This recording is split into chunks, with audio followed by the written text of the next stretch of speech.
সামান্যের জন্য বেঁচে কেন? আর একটু এলি চলে ধরে ফেলতো। সত্যি তো আমার ফোন এসছে। হ্যালো, আমি আবার কি অপরাধ করলাম যে আমার নাম্বারটা বন্ধ করে দেবেন? না না স্যার, আপনার কোনো অপরাধ নেই। আসলে আপনি 3 মাস ধরে রিচার্জ করেননি তো, তাই নাম্বারটা বন্ধ হয়ে যাবে। হ্যাঁ দেন, বন্ধ করে দেন। বিড়ি কিনার টাকা নেই, রিচার্জ করবে।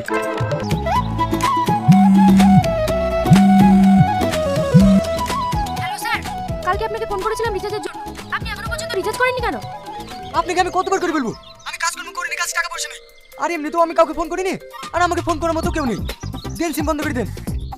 সত্যি কি আপনাকে ফোন করার মতো কেউ নেই? না নেই, আমার বন্ধু বান্ধব গার্লফ্রেন্ড বয়ফ্রেন্ড কেউ নেই। তোমার যদি অত দরদ লাগে তুমি রিচার্জটা করে দাও না। যত সব।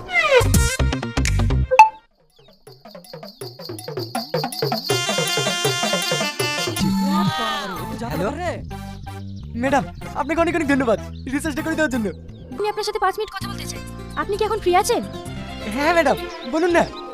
কাল যে আপনি বললেন রিচার্জ করে টাকা নেই, সত্যি কি আপনার কাছে টাকা ছিল না? না ছিল না। কেন? মানে আমি কাজকাম করিনি, সারাদিন ঘুরে বেড়াই, টাকা কোথায় পাবো? বেকার ঘুরে বেড়ান কেন? আপনি যদি আমার জায়গায় থাকতেন তাহলে বুঝতে পারতেন। আপনার জায়গায় থাকলে তো আমি রিল্যাক্স করে বেড়াতাম। আপনি তো কোটিপতি। আপনি ভুল ভাবছেন। আমি একটা গরিব ঘরের মেয়ে। মাটা অনেকদিন আগেই মারা গেছে। বাড়িতে বাবা অসুস্থ। সংসারের সমস্ত দায়িত্বই আমার কাঁধে।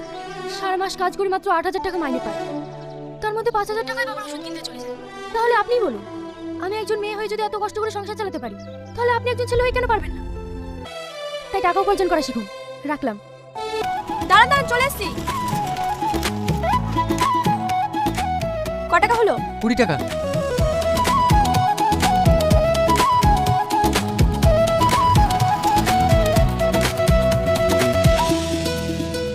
তুই নাকি একবার ফোন করি।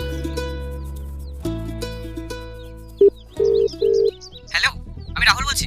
আমি আপনাকে কিভাবে সাহায্য করতে পারি? বলছিলাম ওখানে তুহিনা নামে একটা মেয়ে কাজ করে, ওকে ফোনটা দেন না। দেখুন স্যার, এটা একটা প্রফেশনাল লাইন। এখানে আপনি কারোর সঙ্গে পার্সোনাল ভাবে কথা বলতে পারেন না। আপনার কোনো দরকার থাকলে বলুন, আমি হেল্প করছি। না না ঠিক আছে, রাখছি।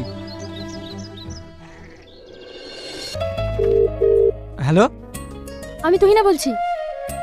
সকাল থেকে একবার ফোন করোনি কেন? আমি তোমার ফোনের অপেক্ষায় ছিলাম। অপেক্ষায় ছিলে কেন? কেন তুমি জানো না নাকি তোমার সঙ্গে কথা না বললে আমার একটু ভালো লাগে না? ভালো লাগে না কেন? তোমাকে ভালোবাসি তাই। কি? ওসব কথা বাদ দাও। আমার লাইফে আজকে আমি প্রথম 500 টাকা ইনকাম করেছি। ওই টাকাটা আমি তোমাকে দিতে চাই। তোমার ফোন পে নাম্বার বলো। আমাকে কেন? জীবনের প্রথম ইনকাম বাবা মায়ের হাতে তুলে দিতে হয়। তুমি খুব ভালো মেয়ে। এতদিন ধরে তোমার সঙ্গে কথা বলছি, অথচ তোমার ঠিকানা জানি না। তোমার ঠিকানাটা বলবে? আমার ঠিকানা? তুই না